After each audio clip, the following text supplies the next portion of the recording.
ভাৰত আৰু ইংলেণ্ডৰ মাজত দ্বিতীয়খন টেষ্ট মেচৰ মহাৰণ চলি আছে। আপোনালোকে হয়তো কথাটো গম পাইছেই। আৰু মই আজি এটা বেলেগ জেগাত আছোঁ, বিয়া খাবলৈ আহিছোঁ। গতিকে মাতটো অলপ মোৰ সৰু হ'ব পাৰে। মই স্পীকাৰটো আনিবলৈ পাহৰি গৈছোঁ আৰু কেমেৰাৰ সন্মুখত অহা নাই। গতিকে ক্ষমা কৰিব, অতি শীঘ্ৰেই মই কেমেৰাৰ সন্মুখত আহিবলৈ চেষ্টা কৰিম। কিন্তু ডাঙৰ খবৰটো বা মই আজি যেতিয়া ব্যস্ত আছোঁ, ব্যস্ততাৰ মাজত থাকোঁতেও য়শস্বী জয়ছৱালৰ মই বেটিং চাই আছিলোঁ। খুব সুন্দৰ তেখেতে বেটিং কৰিছে, প্ৰায় ডাবল চেঞ্চুৰী মাৰিবলৈ সক্ষম হৈছে। আৰু আপোনালোকক জনাবলৈ পাই মই সুখী হৈছোঁ যে ভাৰতৰ আটাইতকৈ কম বয়সীয়া খেলুৱৈ হিচাপে পৰিগণিত হৈছে, যিয়ে নেকি টেষ্ট মেচত ডাবল চেঞ্চুৰী মাৰিবলৈ সক্ষম হৈছে। মানে 200 ৰান তেখেতে মাৰিবলৈ সক্ষম হৈছে। আৰু এইটো এটা বহুত বেছি ডাঙৰ কথা বুলি ক'ব লাগিব। মাত্ৰ 21 বছৰ বয়সতে য়শস্বী জয়ছৱালে যিটো বেটিং কৰিছে, মাষ্টাৰ ক্লাছ বেটিং কৰিছে।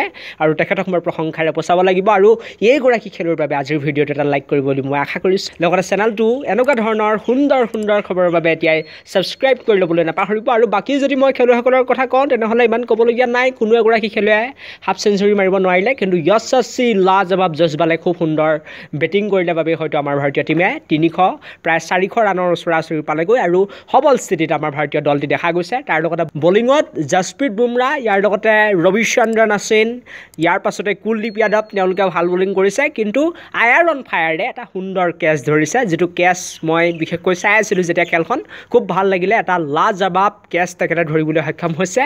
আৰু আহিবলগীয়া সময়ত মই খবৰবিলাক জনাই যাম আপোনালোকক, যিহেতু মই ব্যস্ততাৰ মাজত আছোঁ। গতিকে ভিডিঅ'টো মই বেছি দীঘলীয়া নকৰোঁ। মাতটো যদি অকণমান কমকৈ আহিছে, তেনেহ'লে আপোনালোকে ভলিউমটো লৈ বঢ়াই হ'লেও এই ভিডিঅ'টো চাব বুলি মই আশা কৰিছোঁ। থেংক ইউ ফৰ ৱাচিং দিছ ভিডিঅ'।